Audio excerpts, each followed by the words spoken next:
बोलिए श्री सद्गुरु महाराज जी की जय, सच्चे दरबार की जय, उमापति महादेव की जय, श्री कृष्ण बलदेव की जय। प्रिय भगवत प्रेमियों, हमेशा की तरह आज फिर आप लोगों के लिए सत्संग विचारों को लेकर के उपस्थित हुए हैं। प्रभु की कृपा से गुरु पूर्णिमा का प्रोग्राम बड़े धूमधाम से मनाया गया।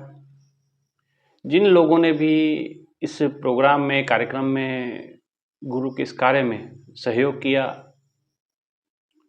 प्रभु उनको शक्ति, सामर्थ्य, भक्ति दे और अपने चरणों से लगाए रखें। भाइयों बहनों, गुरु पूर्णिमा के बाद व्यस्तताएं कुछ ज़्यादा थी, इसलिए आप तक वीडियो पहुंचा नहीं पाए। कुछ भाई बहनों का कहना था कि जो वीडियो हमने डाला है उसका आगे का पार्ट भी डाले। तो भाइयों बहनों, मेरा इस मोबाइल से रिकॉर्डिंग हमने किया है, लेकिन होता क्या है कि बार बार बीच में प्रोग्राम वाले दिन बहुत फ़ोन आते हैं, तो इसलिए मोबाइल से हम उतना ही रिकॉर्ड कर पाए, बाकी हम नहीं कर पाए। हमारे पास एक ही मोबाइल है और इसी से हम रिकॉर्ड करके आप तक सत्संग पहुंचाते हैं। और बार बार मैसेज, फ़ोन, आप जानते हैं गुरु पूर्णिमा के दिन कितनी व्यस्तता होती है, तो फ़ोन अगर हम रिकॉर्डिंग पर लगा देंगे तो फिर बड़ा मुश्किल होता है ना। इसलिए जितना हो सके शुरू में मैंने लगा दिया, और प्रोग्राम तो काफ़ी लंबा रहा, 2.5-3-4 घंटे का प्रोग्राम था, लेकिन उसमें कुछ सत्संग विचार आपको पहुंचाने का प्रयास हमने किया। ठीक है भाइयों बहनों, गुरु पूजा का प्रोग्राम, गुरु पूर्णिमा का महोत्सव, ये बड़ा दिव्य महोत्सव होता है। ये गुरु शिष्य की मध्य प्रेम, विश्वास का त्योहार होता है। ये त्योहार आत्मिक विकास का त्योहार है। ये पूर्णिमा का उत्सव, गुरु की पूजा का उत्सव, एक शिष्य के जीवन में सर्वोच्च स्थान अगर किसी का है तो गुरुदेव का होता है, गुरु का होता है। भाइयों बहनों, इस गुरु पूर्णिमा के उत्सव के दौरान बहुत सारे अनुभूतियां, बहुत सारे अनुभव भक्तों को हुए हैं, और उन भक्तों के अनुभवों को मैं आप तक पहुंचाने का प्रयास करूंगा जितना मुझसे हो सके, क्योंकि गुरु पूजा कोई एक साधारण त्योहार नहीं है, ये बात समझ लेना। क्योंकि हमारे गुरु मिले ब्रह्म ज्ञानी, मुक्ति भरे जहां पानी।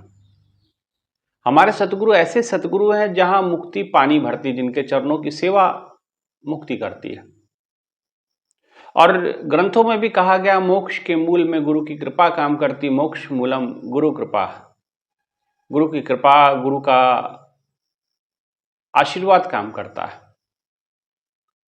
भाइयों बहनों, सेवादारों ने, भाई सेवादार, बहनें सेवादारों ने बड़े प्रयास किए, बहुत मेहनत की, और गुरु के चरणों में उनकी निष्ठा, उनका प्रेम, यही हमारे प्रोग्राम की सफलता की सबसे बड़ी निशानी है।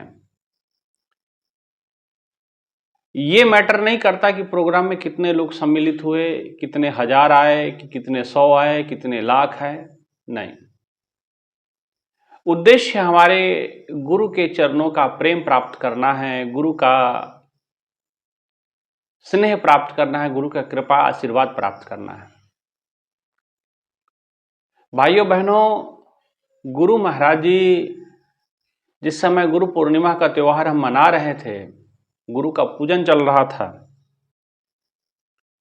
और गुरु के पूजन चलते समय, जिस समय मैं, साध्वी जी और तमाम और भी जो हमारे मुख्य कार्यकर्ता, मुख्य लोग जो इस कार्य में लगे हुए थे, मैंने उन सबको बुलाया कि आइए गुरु महाराज जी के चरणों का प्रक्षालन किया जाए।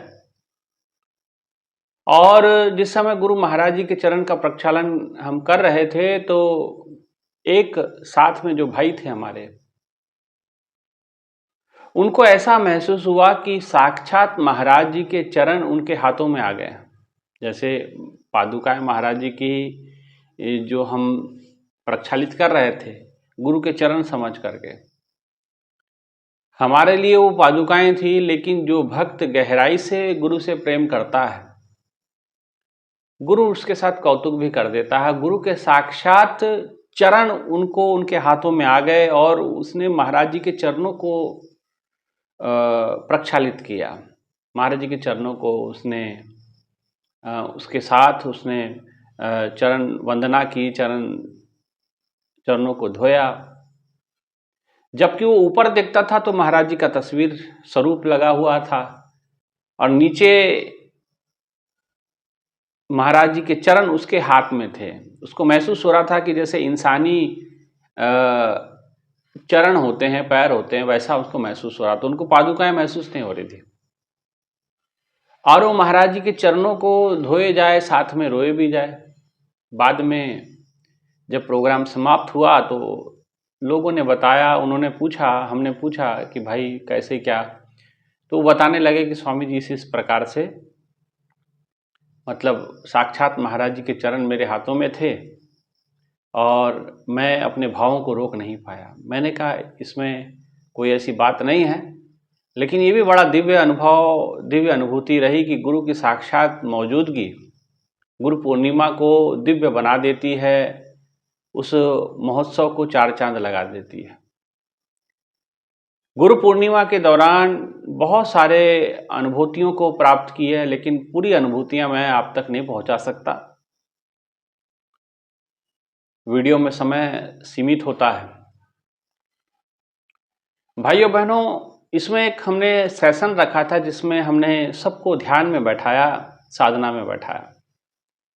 तकरीबन आधा घंटा के आसपास हमने एक साधना का सेशन यहाँ प्रेमियों का रखा था गुरु पूर्णिमा के दौरान।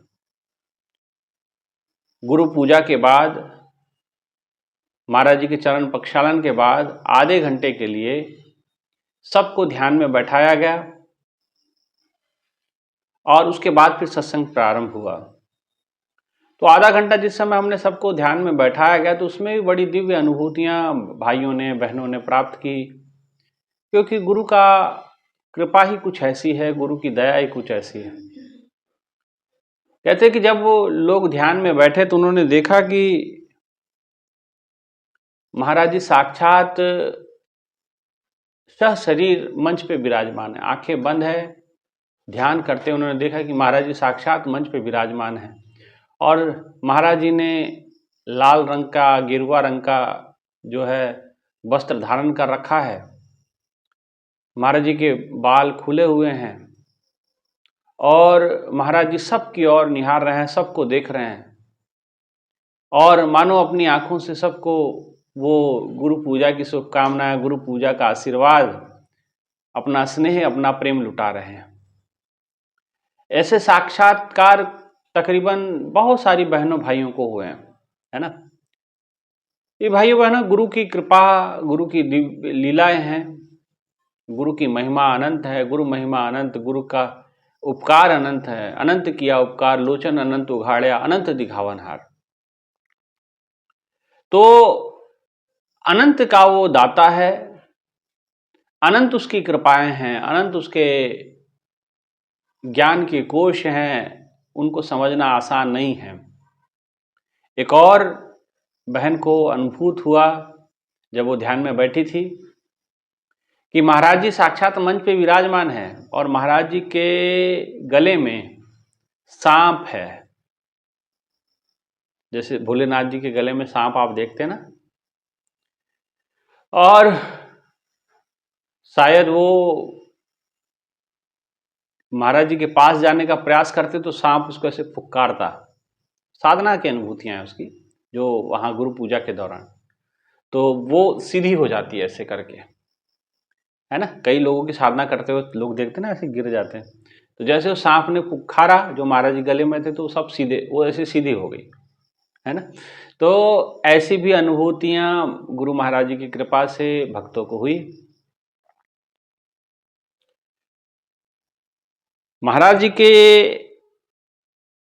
जिस समय महाराज जी लोगों को हमने साधना में बैठा तो उन्होंने देखा, एक बहन ने देखा कि महाराज जी मंच पे विराजमान है। ये तो मैं बता चुका हूं कि कई लोगों को हुआ, तो उसमें से भी कई लोगों को और कुछ भी इसके साथ। और महाराज जी साक्षात मंच पे विराजमान होने के बाद महाराज जी सबको देख रहे हैं और बाद में महाराज जी ने अपने पैरों की ओर देखा, चरणों की ओर देखा, तो महाराज जी के चरणों में बहुत सारा लोगों ने जो धन चढ़ाया था। आप जानते हैं जब भी आप गुरु के चरणों में जाते हैं तो कुछ ना कुछ अर्पित जरूर कर, कोई धन देता है, कोई फल दे, फूल लेके अर्पित करता है। और गुरु महाराज जी के चरणों में जिस समय महाराज जी ने अपने चरणों की ओर देखा तो महाराज जी के चरणों में बहुत सारा पैसा जो भी चढ़ाया गया था वो रखा हुआ है। तो महाराज जी ने पैरों की ओर, चरणों की ओर देखा और पैसे की ओर देखा। महाराज जी ने उसको कहा, बहन को कहा कि मेरे चरणों में देख रहे हो क्या पड़ा हुआ है? महाराज जी फल फूल दक्षिणा रखी हुई है, पैसा रखा हुआ है। महाराज जी ने कहा कि मैं इस सब से नहीं रीझता, मेरे रिझाने का, अगर मुझे रिझाना चाहते हो तो मुझसे प्रेम करना प्रारंभ करो। मैं आपके प्रेम का भूखा हूं, आपके भाव का भूखा हूं। भाव से जहां पुकारोगे मैं आ जाऊंगा, भाव से जहां मुझे बुलाया जाएगा मैं वहां आ जाऊंगा। मेरे लिए कोई बंधन नहीं है, मेरे लिए कोई दीवारें महत्व नहीं रखती हैं। मैं अपार हूं, अनंत हूं, अटल हूं, अचल हूं, अनंत हूं। इस प्रकार की महाराज जी की दिव्य वाणी उनके अंतःकरण में गूंजी और महाराज जी बात को साक्षात कह रहे थे उनके सामने, और वो ध्यान में बैठ करके वो सब चीजें महाराज जी की सुन रही थी और महाराज जी को देख रही थी। भाइयों बहनों, ऐसी दिव्य अनुभूतियां कौन करवा सकता है? ऐसे दिव्य गुरु ही दिव्य अनुभूतियों को करवा पाते हैं, और ऐसे भक्तों का प्रेम ही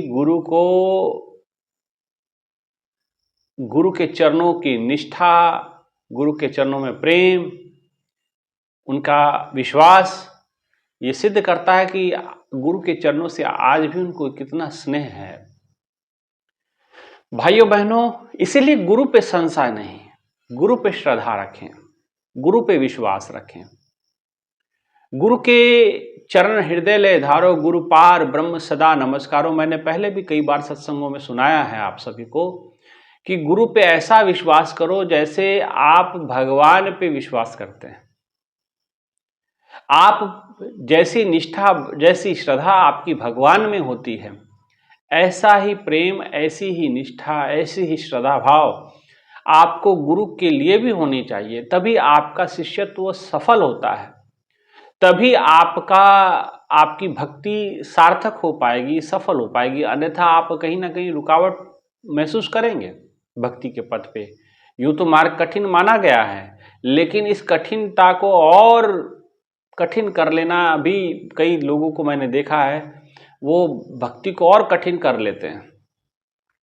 गुरु आपको सहज योग देता है, सरल बनाता है, सरलता के साथ उसने ज्ञान दिया, सरल सरल सी बात कही और कहा कि साधना सुमरन करो और सत्संग सुनो, सेवा करो।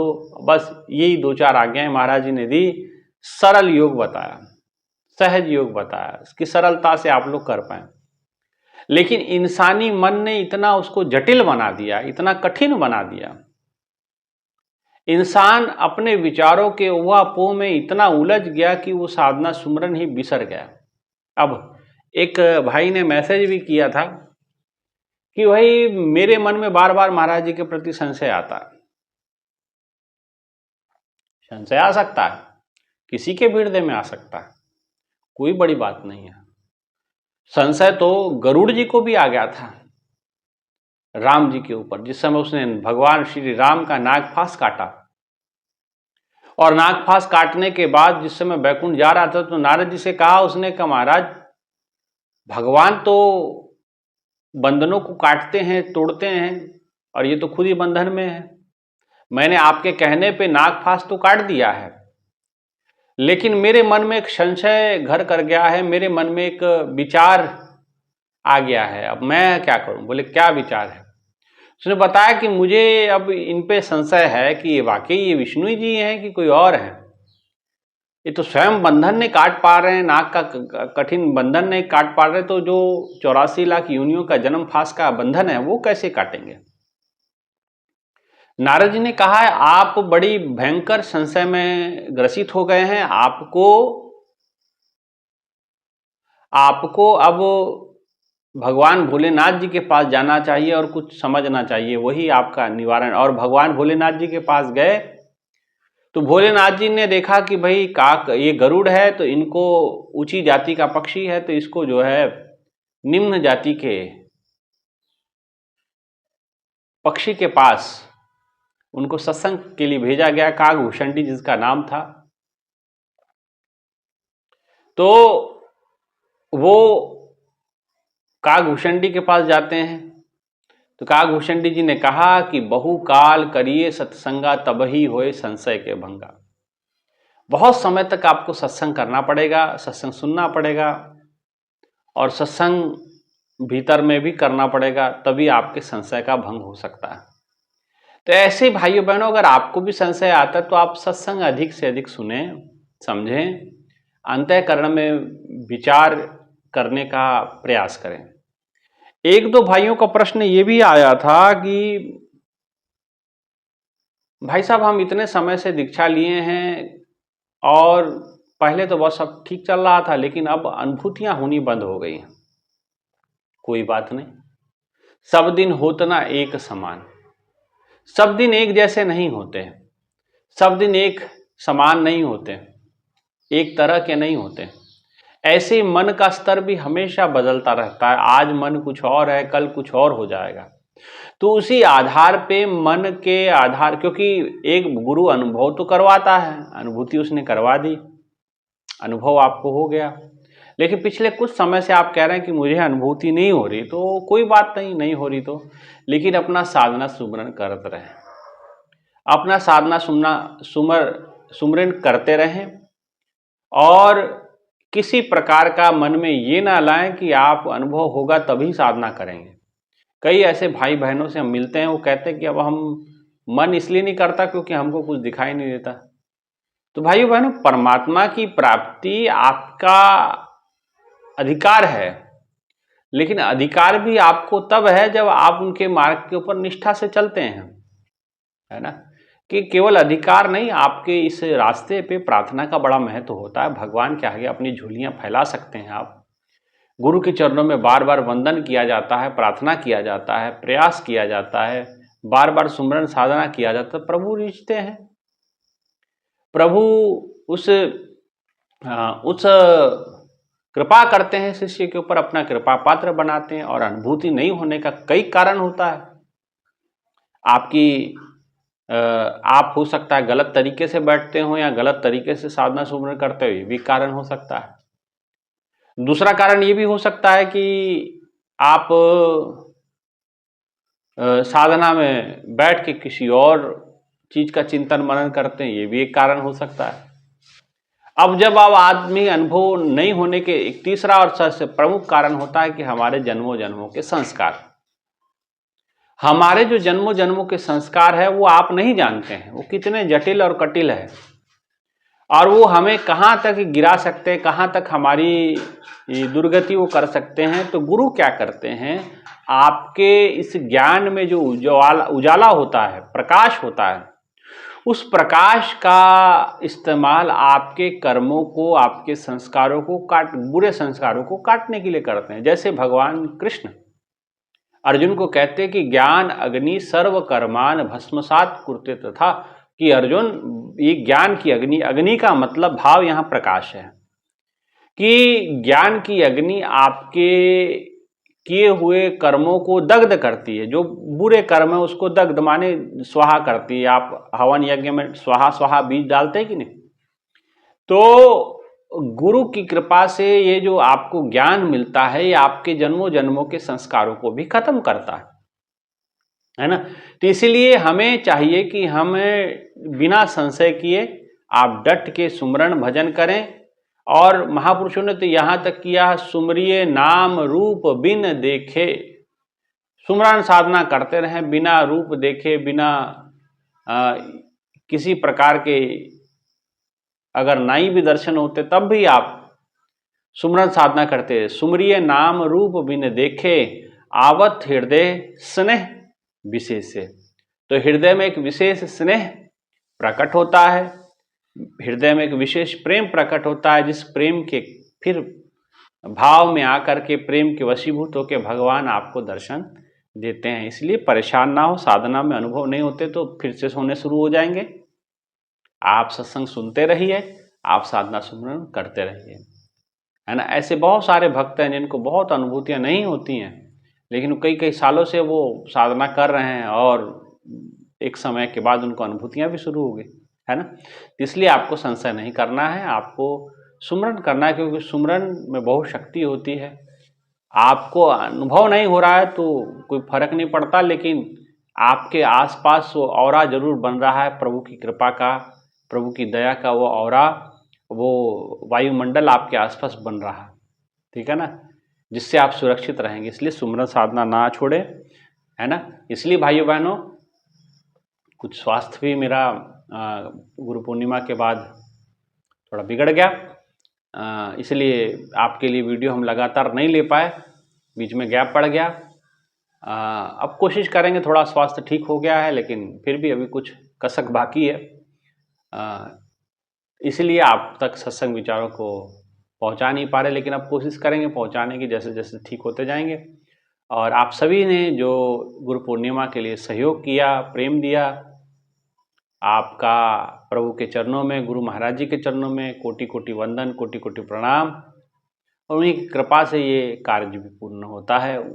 करने वाले भी वही हैं, करवाने वाले भी वही हैं, हम आप तो केवल माध्यम हैं। फिर भी एक गुरु महाराज जी के शिष्य होने के नाते से आप गुरु के चरणों में प्रार्थना करता हूँ, जिन भाई बहनों ने इन दिव्य कार्यक्रम में अपना धन के रूप में सहयोग दिया, प्रत्यक्ष अप्रत्यक्ष के रूप में सहयोग दिया, इस कार्यक्रम से जुड़े आप सभी को कोटि कोटि धन्यवाद। गुरु महाराज जी के चरणों में प्रार्थना कि प्रभु अपनी भक्ति दे और अपने चरणों से उनको जोड़े रखें, ठीक है। बड़ा दिव्य प्रोग्राम हुआ।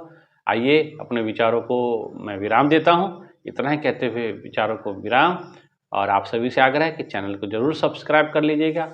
मेरा फेसबुक पेज भी है, उसको भी लाइक और फॉलो कर लीजिएगा, ठीक है। इतना ही कहते हुए विचारों को विराम देते हैं। बोलिए श्री बांके बिहारी लाल की जय, उमापति महादेव की जय, श्री कृष्ण बलदेव की जय। धन्यवाद।